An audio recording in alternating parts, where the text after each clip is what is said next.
L'hospitalisation du président de la République commence à se faire longue.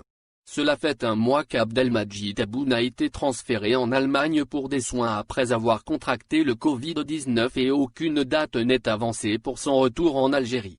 Il a manqué 3 événements phares dans la vie de la nation: le référendum sur la révision constitutionnelle le 1er novembre, la célébration du 66e anniversaire du déclenchement de la guerre de libération nationale et l'inauguration d'une partie de la grande mosquée d'Alger le 28 octobre. Retour sur un mois de communication officielle, de rumeurs et de supputations. Le 24 octobre, la présidence de la République informe dans un communiqué que M. Tebboune avait décidé de se mettre en isolement volontaire pour 5 jours après l'apparition de symptômes du Covid sur de nombreux cadres de la présidence.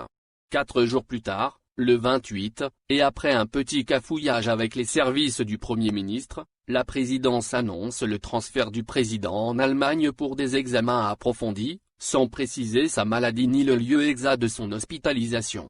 Le lendemain, le 29 octobre, nouveau communiqué de la présidence qui informe qu'Abdelmadjid Tebboune a effectué des examens médicaux approfondis dans l'un des plus grands hôpitaux spécialisés en Allemagne, assurant que son état de santé est stable et ne suscite pas d'inquiétude, et que M. Tebboune a entamé le traitement approprié.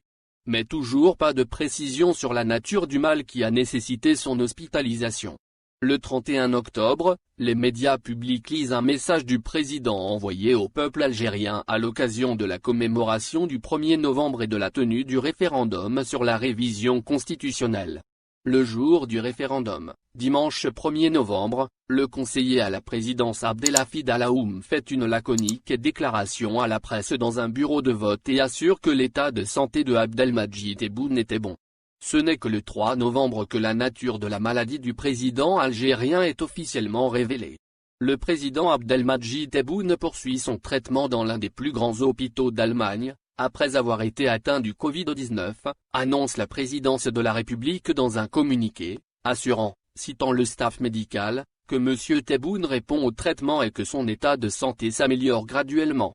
La communication autour de l'état de santé du chef de l'État commencera alors à se faire plus parcimonieuse et les communiqués plus espacés. Le prochain sera rendu public le 8 novembre, toujours par la présidence, pour annoncer que M. Tebboune est sur le point de terminer le protocole de soins et que son état de santé est en amélioration positive. Le même jour, un nouveau message du chef de l'État au peuple est diffusé. Le président remercie les Algériens pour l'intérêt qu'ils ont porté à l'évolution de son état de santé et pour s'être unis autour de leur président, affirmant apprécier hautement leurs prières et leurs vœux de prompt rétablissement. Après un silence d'une semaine, la présidence communique de nouveau sur l'état de santé du président. Le 15 novembre, elle informe que M. Tebboune a terminé le protocole sanitaire, et effectue actuellement les examens médicaux post-traitement, précisant c'est le président lui-même qui a donné des instructions pour tenir au courant l'opinion publique de l'évolution de son état de santé. 5 jours plus tard, le 20 novembre, c'est l'agence officielle qui annonce la rémission du président, reprenant un message que lui a envoyé la chancelière allemande. Le président de la République, M. Abdelmadjid Tebboune, a reçu, vendredi dans son lieu d'hospitalisation en Allemagne, une lettre de la part de la chancelière allemande, Madame Angela Merkel, dans laquelle elle se réjouit qu'il se soit remis de son infection au coronavirus, écrit la PS. Le 25 novembre, de grands médias étrangers sont entrés en scène, dont Al Jazeera et Russia Today.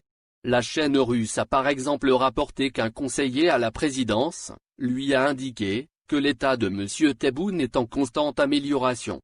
Entre les sorties officielles sur l'évolution de son état de santé, la présidence a aussi régulièrement communiqué les vœux de rétablissement émanant de chefs d'État étrangers reçus par M. Tebboune, et même ceux reçus à l'occasion de son anniversaire. Le 17 novembre, Abdelmadjid Tebboune a en effet bouclé ses 75 ans. Pendant ce temps, les interrogations et les supputations sont allées bon train sur la toile tant algérienne qu'étrangère.